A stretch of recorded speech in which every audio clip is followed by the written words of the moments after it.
Mind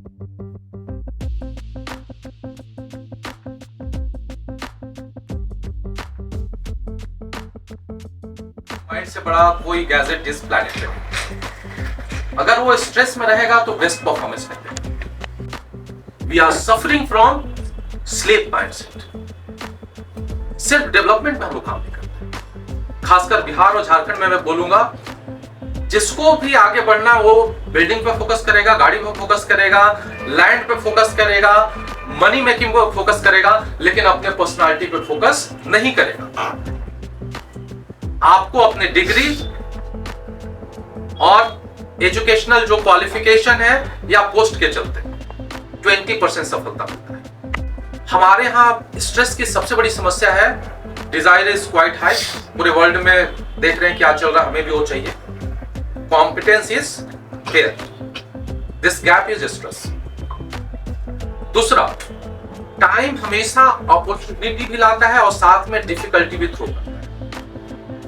अगर आज के 20 साल पहले, 25 साल पहले आप जाएं तो आप जो हमारा लाइफ जिस तरह से डिजाइन था, एक्सरसाइज हो ही जाना है। अब कुछ नहीं भी करोगे तो सब्जी लाने के चक्कर में, थोड़ा सुबह उठ के गपशप करने में, दोस्तों के साथ खेलने में लाइफ वाज स्लो। आप कुछ नहीं भी कर रहे हो तो एक्सरसाइज हो रहा है।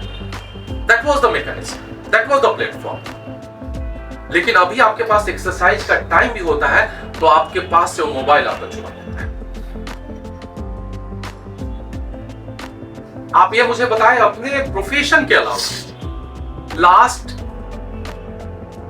2 इयर्स में आपने कौन कौन सी बुक पढ़ी? बुक आपने पढ़ा है?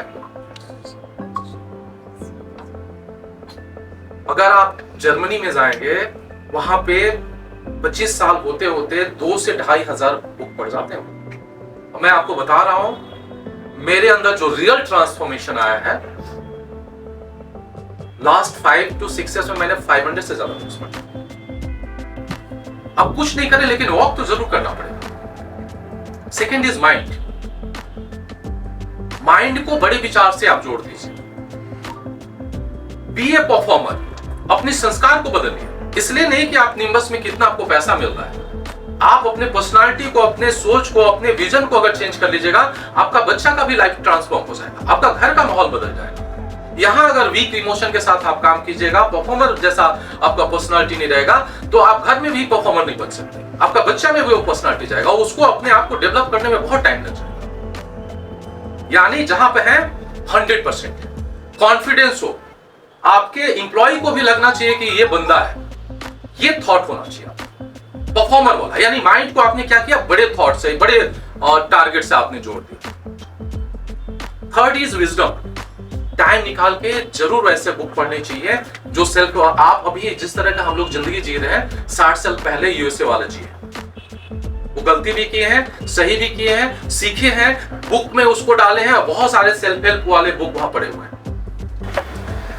आप चाहे एक्सरसाइज करके स्ट्रेस को मैनेज कर सकते हैं, बुक पढ़ के स्ट्रेस को मैनेज कर सकते हैं, अपनी स्पिरिचुअल जर्नी शुरू करके स्ट्रेस को मैनेज कर सकते हैं, आप सोसाइटी में लोगों को मदद करके स्ट्रेस को कम कर सकते हैं, आप नेचर का सेवा करके स्ट्रेस को मैनेज कर सकते हैं। नहीं तो रेडीमेड और इजी सॉल्यूशन है, दारू पी सकते हैं, गांजा पी सकते हैं, अफीम और चरस का भी व्यवस्था है।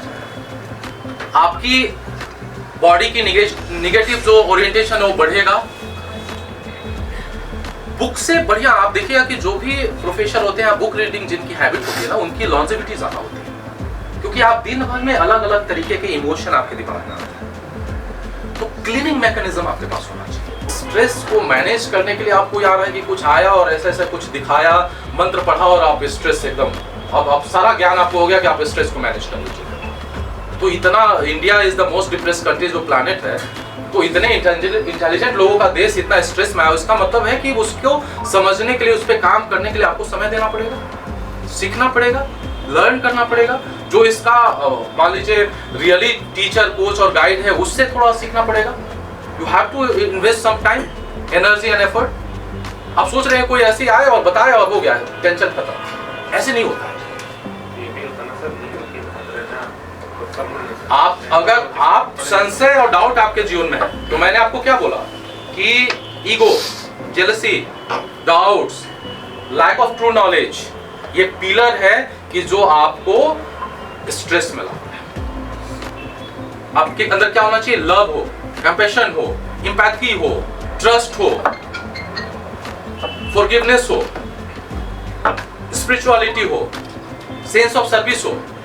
ये स्ट्रेस को क्लीनिंग मैकेनिज्म है। ये सारा क्वालिटी आप में है तो इसीलिए स्ट्रेस है।